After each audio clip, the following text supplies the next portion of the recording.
মঙ্গলবার সন্ধ্যায় বাংলাদেশ শিল্পকলা একাডেমির সঙ্গীত, নৃত্য ও আবৃত্তি বিভাগের উদ্যোগে আয়োজন করা হয় মানুষ ভজলে সোনার মানুষবি শীর্ষক সাধু মেলা। এদিন শিল্পকলা একাডেমির নন্দন মঞ্চে সাধু মেলায় ছিল একক ও সমবেত পরিবেশনা। মানব জনম সফল হবে গুরুর উপদেশে।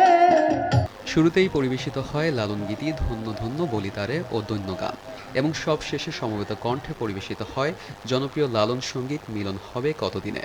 আর এই মেলা দেখতে অনুষ্ঠানে পরিবার সহ উপস্থিত হয়েছিলেন আইন, বিচার ও সংসদ বিষয়ক মন্ত্রণালয় এবং প্রবাসী কল্যাণ ও বৈদেশিক কর্মসংস্থান মন্ত্রণালয়ের উপদেষ্টা আসিফ নজরুল এবং সংস্কৃতি বিষয়ক মন্ত্রণালয়ের উপদেষ্টা মোস্তফা সরোয়ার ফারুকী। আরে ভাব জানি নে, প্রেম জানি নে।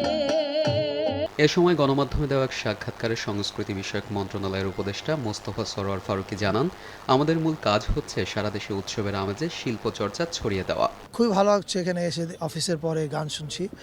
আর শিল্প সংস্কৃতি চর্চার ক্ষেত্রে আপনারা সবাই দেখতে পাচ্ছেন যে শিল্পকলা একাডেমি কিছুদিন আগে ঘোষণা করেছে বছরে 12টা সাধুমেলা করার কথা ছিল, এখন তারা সেটাকে দ্বিগুণ করে 24টা করছে। এছাড়া প্রতি মাসে আপনারা দেখবেন যে শিল্পকলা একাডেমির 40-50টা করে বিভিন্ন রকমের প্রোগ্রাম থাকছে, এবং সেটা একরকমের প্রোগ্রাম না, শুধু নাটক না, শুধু বাউল গান না, রক, র্যাপ, নানান রকমের প্রোগ্রাম থাকছে।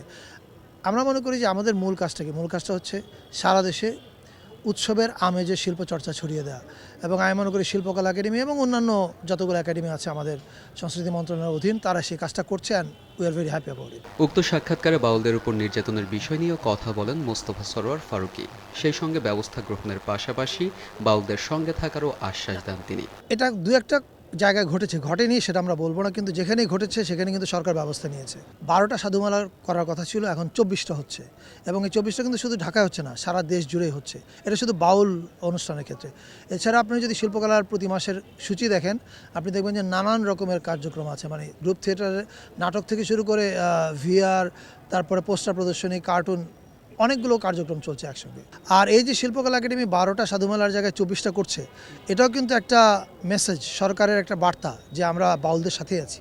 সাধু মেলা অনুষ্ঠানে সভাপতিত্ব করেন বাংলাদেশ শিল্পকলা একাডেমির মহাপরিচালক সৈয়দ জামিল আহমেদ।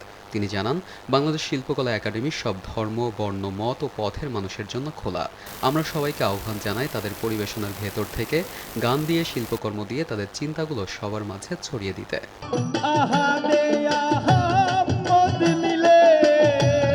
ARM সাদাত, দেশ টিভি।